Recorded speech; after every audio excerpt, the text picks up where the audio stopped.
আপনাদের মাঝে আজ আবার ফিরে এলাম নতুন আরেকটি রেসিপি নিয়ে।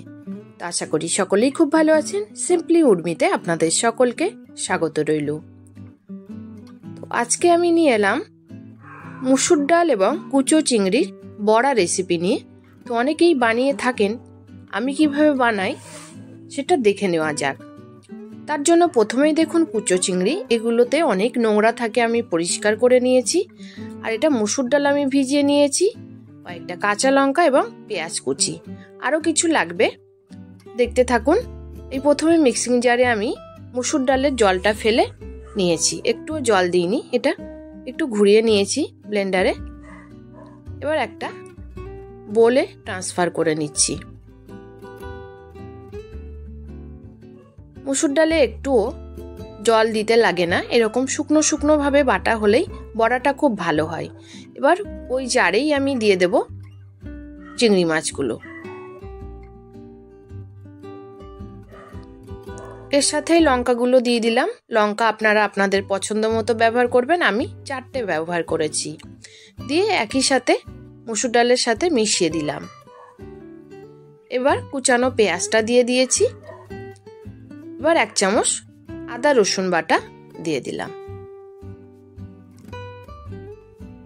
এবার ধনেপাতা কুচি, ধনেপাতার ডান্ডি সমেত আমি দিয়েছি, এতে ফ্লেভারটা দারুণ বের হয়।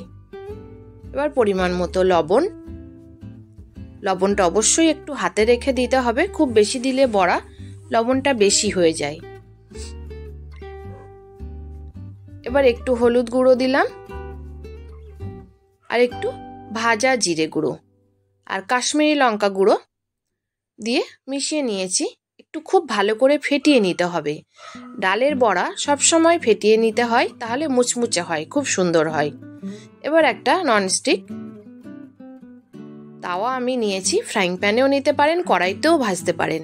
তা আমি এটা নিয়েছি, একসাথে অনেকগুলো করা যাবে। অল্প একটু তেল দিয়েছি, এটা আমি সর্ষের তেলেই ভাজছি। আমার সর্ষের তেলেই বড়া ভেজে খেতে বেশি ভালো লাগে, যেহেতু এটা ভাতের সাথে ডালের সাথে খাওয়া হবে, ওই কারণেই। আর চিংড়ি মাছ আছে যেহেতু, ওই কারণেই সর্ষের তেলে ভাজছি। আপনারা চাইলে যে কোনো তেলে ব্যবহার করতে পারেন, ভাজতে পারেন। তো এক এক করে দেখুন আমি দিয়ে দিলাম। ধীরে ধীরে নিচের দিকটা হয়ে যাক, আমি একদমই ঢাকা দেব না, তাহলে ক্রিস্পি হতে একটু সময় লাগবে। তো আমি ঢাকা দেব না, বিনা ঢাকাতেই বড়াগুলো ভেজে নেব। আর এই যে তেল আছে দেখছেন, যেহেতু ননস্টিক আমি ব্যবহার করছি, তেল কিন্তু খুব একটা লাগবে না। উল্টে দিয়েছি, এখন অল্প একটু তেল দিচ্ছি, কারণ ওই দিকটাতে একদমই তেল লাগেনি আর কি। এই দেখুন,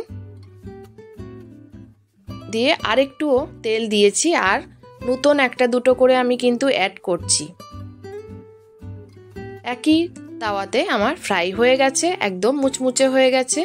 তো কেমন লাগলো আমার এই কুচো চিংড়ি এবং মুসুর ডালের বড়া? যদি ভালো লেগে থাকে অবশ্যই লাইক শেয়ার কমেন্ট করতে ভুলবেন না। আর যারা আমার চ্যানেলে নতুন আছেন প্লিজ সাবস্ক্রাইব করে আমার পাশেই থেকে যাবেন। আর ফেসবুক থেকে দেখলে পেজটি অবশ্যই ফলো দিয়ে রাখবেন, লাইক এবং শেয়ার করবেন। আবার হাজির হয়ে যাব আপনাদের মাঝে নতুন কোনো রেসিপি নিয়ে। তো আশা করি আজকের রেসিপি আপনাদের খুবই ভালো লেগেছে। আর এটি গরম ভাতে, গরম ডালের সাথে দুর্দান্ত টেস্ট লাগে। এইভাবে একবার অবশ্যই বানিয়ে দেখুন, আশা করি আপনাদের ভালো লাগবে। তো আজ আসি, সবাইকে ধন্যবাদ জানিয়ে এখানেই শেষ করছি।